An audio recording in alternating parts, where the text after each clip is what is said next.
Shut up, compressor.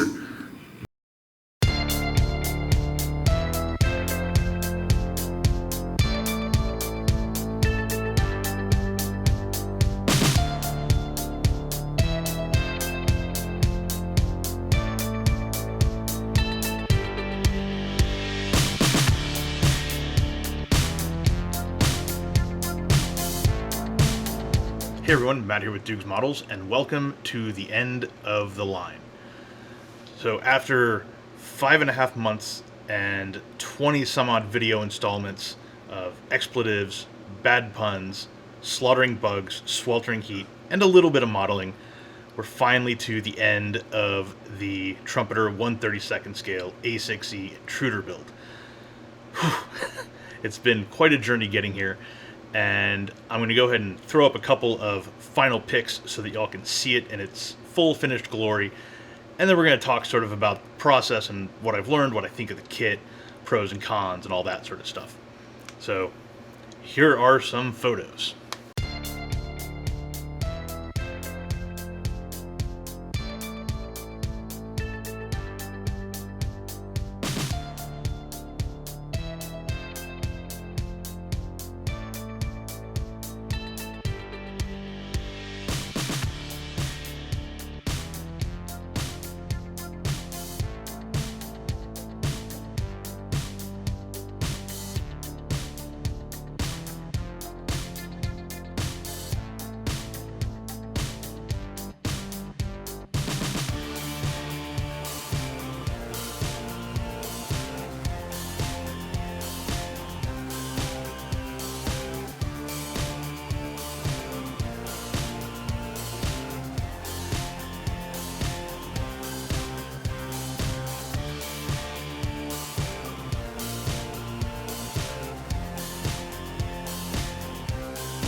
Okay, so what did I make of the build overall?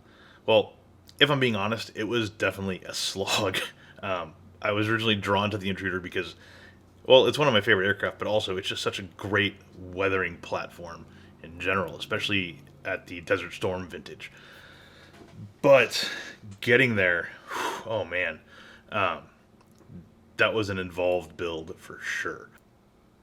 So I recently had something of an epiphany about why it is that I engage really well with certain models and not with others, and like why Kitty Hawk pisses me off so much. But with Trumpeter and this Intruder, I'm totally willing to go in there and like replace the intakes and fill all the rivets on the fuselage and buy a new fucking cockpit, drill it out and put in 3D switches and go through all this stuff, figure out how to mount the different ordnance, scratch build a fucking guided anti-ship missile.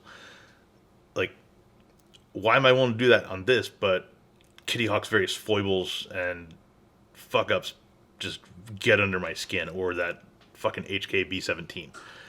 And I think it comes down to the fact that with the Intruder, the choice was mine. It's kind of the difference of, choosing your pain versus being voluntold to do something. And I've never been a big fan of mandatory stuff in general. So I think it's literally that simple. I will go to extra lengths on a kit, but I don't like being forced to if I don't want to. It's kind of what it comes down to. And with the Intruder, I was totally willing to do it because, again, I like the Intruder quite a bit. I have enough interest in the subject itself that I'm willing to kind of suck up that pain. So I think, honestly, that's probably what got me through it. However, if I had known I was going to go through all the filling and things like that, I don't know if I would have pulled it back out of the display cabinet to finish, because it was really a lot more work than I was anticipating, even knowing I was going into replacing the intakes, dealing with the shitty wing, wing hinge assembly situation, all that. The stuff that I had to do on top of that was pretty extensive, and so, yeah, got through it. Don't know if I would be willing to do it again for quite a while, but maybe somewhere down the line I'll tackle an A model and do the high-vis scheme and all that sort of good stuff. Okay, so what did I like most about the kit itself? honestly, I think it was the decision they took to build it around a central longitudinal spar running from front to back. It basically set it up so that the entire fuselage comes together extremely well and makes it extremely robust. That was just something that didn't really have to do, but it really helps the entire thing hold together, and it really sort of forms a foundation for the rest of the build. And I was also a fan of the main gear struts, which are super beefy because they're metal. Um, that makes cleanup a pain in the ass, but at the same time, that strength is probably worth it. But the thing I like most about them is that they just fit with absolute authority. There is no fucking around, there's no wiggling or any of that. The main strut itself has basically 3 mounting prongs that go into the gear bay, and they fit very well. There's a little forward sort of control arm that comes off at an angle, and when it clicks into the gear bay itself, there is an audible click, and it is super, super satisfying. It's almost as satisfying as like when you're trying to pop a knee or something like that, and you've been trying for weeks, and it finally pops, and it's like, yes, thankfully. It's that good. So it's almost worth building the kit just to experience that near the end of the build. The little everything fits. So I think those are probably my 2 absolute favorite things. There are a lot of other things to like, though. I mean, the instrument panel is fantastic. The cockpit design is quite well done. The pylons are quite well done. Yeah, there's a lot of good stuff going on with the kit. I would just say that I think most of it kind of sails at this like solid level, and occasionally dips below, and occasionally rises above with things like the gear struts. So yeah. Now, stepping beyond the actual kit plastic itself, what did I enjoy most about the build? That's easy. It's 2 things. It is the cockpit and going crazy with the detailing and installing all the 3D switches and those badass True Details resin seats. Really setting that cockpit to a higher level than I think I've done before. That was super, super satisfying to do. And the cool thing about the Intruder is it has such a massive cockpit aperture that it's not like a Wildcat or something where you do all the work, you close it, and you never see it again. All the work is right there, very easy to see through that giant canopy and that giant windscreen. So, totally worth it. And the other thing that I really enjoyed with this was the painting and weathering. TPS schemes are just really, really fun to play with because, yeah, it's 50 Shades of Grey and all that, haha bullshit. But at the same time, breathing that much life into a gray scheme is really cool, and it works out really well in the end. And it's probably one reason I keep going back to them is they're super interesting, and they have, honestly, I think a lot more life than some of the more colorful schemes because it looks like a thing that is used. It looks like a thing that has lived a life, and bringing that to life, to be redundant, is a super satisfying thing to do on a model. So, yeah, cockpit, painting, and weathering, right there. Okay, so how about the things that I didn't like? How long you got? No, just kidding. Honestly, again, most of this kit was at that sort of solid level with those occasional dips below. And so let's talk about what those dips were. As frustrating as filling all the rivets were, I'm not going to list that because most people aren't even going to catch it, and that was the thing where it was just me kind of taking it above and beyond, just because I studied the reference photos and got that little hair at my ass about it. Not really the kit's fault. Things that I found annoying. The nose gear. Not a fan. The mounting system for it could have been better, could have been beefier, could have been, instead of just one little tiny square, it could have been 2 squares on the end so that it would resist the urge to wiggle back and forth and whatnot. The mounting studs for the nose wheels could have been bigger than ant bites. To me, that is the biggest weak point of the kit, and probably the thing that when I try to take it to a contest, whenever we have contests again in this dystopian hellscape, that'll be the thing that breaks. I guarantee you. I'll go over a fucking speed bump and the nose wheel will come off, or something like that. Just the way it's going to be. And it'll probably also be the thing that will get it passed over for any sort of awards because they sit wonky, because the nose gear is wonky, and so I'm sure there's some sort of alignment bullshit that'll get it thrown out like right away. Another thing that I didn't particularly enjoy was the wings at the wing fold mechanism, because we're talking large chunks of plastic here. I mean, the outer wing from the from the hinge out is probably bigger than the Edward Mustang. It's a sizable chunk of plastic, and when you add the slats and the ailerons and the speed brakes on the side and all that stuff, they're heavy, and they give you a little fucking thing to secure them with if you want to build the wings extended. And if you want to build them folded, it works out a bit better because of angles and whatnot that kind of help keep it where it needs to be. At the same time, in my opinion, in 1/32 scale, that hinge detail is lacking. And so, for me, it was a question of, do I go down that rabbit hole or do I go extended? Went extended, but the fact that I had to install fucking carbon fiber spars in the wings to make it sit and be a bit secure over time. Why? It's doubly annoying when you realize that in 1/48 scale, basically the same kit downsized, they have channels inside the wings, and they ship it with these big beefy plastic parts that you can stick in there and form wing spars with.